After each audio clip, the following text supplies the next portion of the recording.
আসসালামু আলাইকুম ভিউয়ার্স। তো পরিস্থিতি মানুষকে অনেক কিছু শেখায়, কখনো একা চলতে, কখনো কষ্ট লুকে হাসতে, আর কখনো অতি আপন মানুষের আসল রূপ চিনতে। তো লাইফস্টাইল ব্লগ থেকে আপনার সবাইকে স্বাগতম। তো আশা করি সবাই আপুরা ভাইয়ারা দিদিমণিরা সবাই ভালো আছেন। তো দেশ বিদেশ থেকে আমার ভিডিওটা যারাই দেখেন, যেখান থেকে দেখেন, সবার সুস্থতা কামনা করে ভিডিওটি শুরু করলাম। তো এই তো আজ শুরু করলাম আমার সাংসারিক কাজকর্ম নিয়েই। একজন মা তার সন্তান নিয়ে একজন জীবনের কতটুক আত্মজীবনের গল্পটাই আজকে আপনাদের শেয়ার করব। কারণ আমার সকালটি শুরু হয়েছে ভোর 6টার সময় উঠে নাস্তা রেডি করছি। ওরা যেহেতু আমার মেয়ের সাথে তিনজন স্টুডেন্ট পড়ে, তো তাদেরকে পড়া শেষ করে আমার এই অবস্থা রুমের, তখন ওদেরকে বিদায় দিয়ে মেয়েকে রেডি করবো। এর আগে বইগুলো সবার ব্যাগে দিতেছি, আর যাইগুলো দরকার না সেগুলো আস্তে আস্তে টেবিলে গুছিয়ে নেব। তো আমাদের মাদের কতটুকু কষ্ট, কতটুকু শ্রম, কতটুকু ধৈর্য ধরে এগুলো করতে হয়। আসলে যারা গৃহিণী তারাই বুঝে তাদের কষ্টটা। আসলে আর কেউ বোঝার ক্ষমতা আল্লাহ তাদেরকে দিচ্ছেন না, আর অনেকে হয়তো বুঝে। তো যাই হোক, আমাদের অভিনয় অবস্থাটা খুবই খারাপ, অনেক ভয়াবহভাবে বন্যার দেখা দিতেছে। তো দোয়া করি আল্লাহ যেন সবাইকে ভালো রাখে, সুস্থ রাখে, আর আমাদের ঈদকেও ভালো রাখেন আল্লাহ। তো আসলে আমাদের এই পরিস্থিতি তো আমাদের কোনো সময় পড়তে হয় না, আর হয়েছেও না। এখন যেহেতু এই পরিস্থিতিটা পর হয়েছে, এটা আসলে আল্লাহরই একটা লীলা খেলাম, তো মেনে নিতে হবে। তো যাই হোক, আল্লাহরই খুশি, আল্লাহ যা করেন তা মঙ্গল লিয়ে করেন, এই আশা নিয়েই বেঁচে আছি। যা হয় তা ভালোই হবে আশা করি। তো হয়তো মেয়েকে রেডি করে স্কুলে এখন পাঠিয়ে দেব। আর সকাল একটা যুদ্ধ, আমার না, এটা প্রতিটি গৃহিণীরই যাদের বাচ্চা আছে। তো আমার তো ধরেন একটা বাচ্চা নিয়ে অনেক যুদ্ধ, আর যাদের 2-3টা বাচ্চা আছে তাদেরকে তো আল্লাহর অনেক ধৈর্য শক্তি দিয়ে আমি দোয়া করি। তো মেয়েকে রেডি করে এখন ওর ফ্রেন্ডের সাথে চলে যাবে স্কুলে। তো আমি আগে ওকে একটু মাথাটা আমি নিজেই গুছাই, তো ও যেহেতু কিছুই পারে না, আমি নিজে সব কিছু রেডি করে দিতে হয়। তো এখন অপেক্ষা করতেছে ওর ফ্রেন্ডের জন্য। তো এই বাসাতে আসার পর একটা জিনিস সুবিধা হয়েছে, ওর ফ্রেন্ড সার্কেল কেন পাইছে। আগে যে বাসাতে ছিলাম এখানে কিন্তু ওর ফ্রেন্ড সার্কেল অন্য স্কুলে পড়তো, আর এই স্কুলে পড়তো, অনেক ঝামেলা হইতো। তো যাই হোক, জ্ঞান আসার পর ওরাও বাসা হয়ে আসছে। তো একসাথে ছোটোবেলার থেকে চলে, তখন দুজন মিলে চলে যেতেছে। আমি একটু এগিয়ে দিয়ে আসতেছি। আসলে মেয়ে বাচ্চাগুলোকে একটু সাবধানে রাখাই দরকার, যেহেতু রাস্তাটা একটু নিরিবিলি, তাই আমি একটু স্কুলের আমি অবশ্য রাস্তার মুখে সামনটা দাঁড়াই থাকি। স্কুলের গেট পর্যন্ত আমার বাসাটা দেখা যায়, যে সময় গেটে ঢুকে যায় তখন আমি বাসা চলে আসি।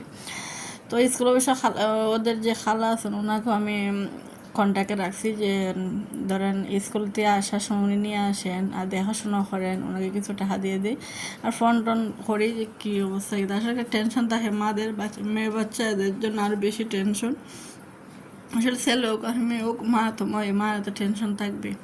তো বাজারগুলো ছিল গতকালকের সন্ধ্যার সময়, যেহেতু আমার আম্মা অফিস থেকে আসার সময় এগুলো বাজার নিয়ে আসছেন। তো এগুলো আর গুছাই নাই। তো বিকালে তো অনেক সময় ক্লান্ত থাকি, সারাদিনে ক্লান্ত শরীর নিয়ে আর ভিডিও কাজ করে তেমন একটা ভালো লাগে না। তো আমি কিছু এগুলো একটু একটু করে গুছিয়ে নিতে আসি। আর আমাদের সেখানে একটা শুটকি আছে, চাপা শুটকি, এটা অনেকই মজা খাইতে, অনেক ভর্তাগুলো যে অনেক টেস্ট, আমার খুবই প্রিয়। তো এই শুটকিটা আমার অনেক ভালো লাগে, তো একটু গুছিয়ে রাখতেছি। কুমড়া ভাতাতে এগুলো ভর্তা খাইতে অনেক ভালো লাগে, খাডাল পিসি খাইতে, যে কোনো ভর্তা খাইতে অনেক ভালো লাগে। তখন ডিমগুলো একটু ধুয়ে পরিষ্কার করে ফ্রিজে রেখে দেবো। আর এদিকে রুমগুলো আমি একটু একটু করে গুছিয়ে নিলাম। আর আপনাদের সাথে অফ ক্যামেরা আসলে এগুলো গুছাইছি, শেয়ার করা সম্ভব হয় না, কারণ ভিডিওটা অনেক লম্বা হয়ে যাবে। আর জানি আমার আফুমনিরা এত লম্বা ভিডিও দেখতে পছন্দ করবে না, তারা বোর ফিল করবে। তো সন্ধ্যার জন্য আমি সান রেডি করে রাখছি, আজকে বুড়ি বোনা করছি। তো বুড়িটা আমি কোনো সময় রান্ধি নাই, আজকে প্রথম রান্না করলাম, আর জানি না কীরকম হবে, এখনও খাওয়া হয় নাই। তো বয়স যখন দিতে আসি এর তখনও খাই নাই, কারণ আমার তো এখানে জানি বইটা আরেঞ্জি লাগে খাইতে। রান্না হলাম ঠিকই, কিন্তু খাওয়ার এখানে জানি নিশ্চিত আছে না। তো এদিকে সানও রেডি করছি, আর যে বেগুনি আছে বেগুনি বানাবো, তো গাছ থেকে বেগুনি এনে রাখলাম, গাছের বেগুনি থাকতে না খাইলে কি না হয়, তাই একটু বেগুনি বানিয়ে নিতেছি, বেসন যেহেতু আছে রুমে। তো এইদিকে আমার রুমগুলো এক এক করে গুছিয়ে নিতেছি, আপনাদের সাথে একটু শেয়ার হয়ে নিলাম। আমার বেডরুমটা গুছিয়ে নিলাম।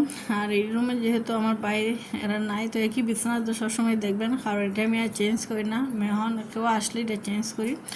তো অনেকগুলো কাপড় ধুয়ে দিলাম, একটু রোদ দিছে, মানে 1 ঘন্টার জন্য রোদ দিল, তার ওরা হয়ে সব কাপড় ধুয়ে ছাদে মিলে দিলাম।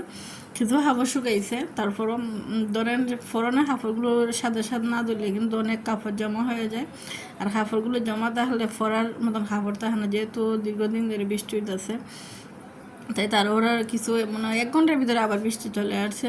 তো এই ভিডিওটা আমার মেয়ে আসছে তখন দুপুরবেলা খাওয়ার জন্য, তো খাইয়ে টিফিনটা খাইয়ে আবার স্কুলে চলে গেছে। আমি আবার অনেকগুলো হাঁস সাইয়ে নিলাম, শেষ করে গোসল টোসল নামাজ শেষ করে এখন কাপড়গুলো রোদতে শুয়ে নিয়ে আসলাম।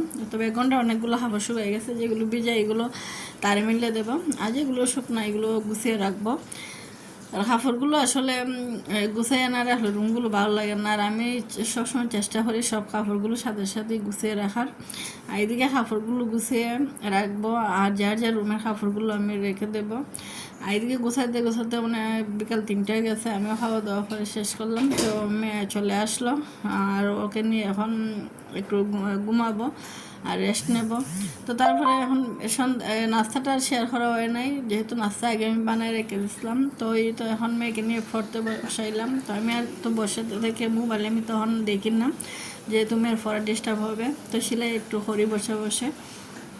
আমি আসলে এই কাজটি বেশি আমার পছন্দ লাগে, যে সময় ওরা ফটোইতে বসাই, তো অনেক সময় তো কিছু না হয়ে বসা যায় না, তখন আমি একটু একটু সেলাই করি আর ওকে একটু একটু পরে। তো ভালো থাকুন বিকজ আসসালামু আলাইকুম।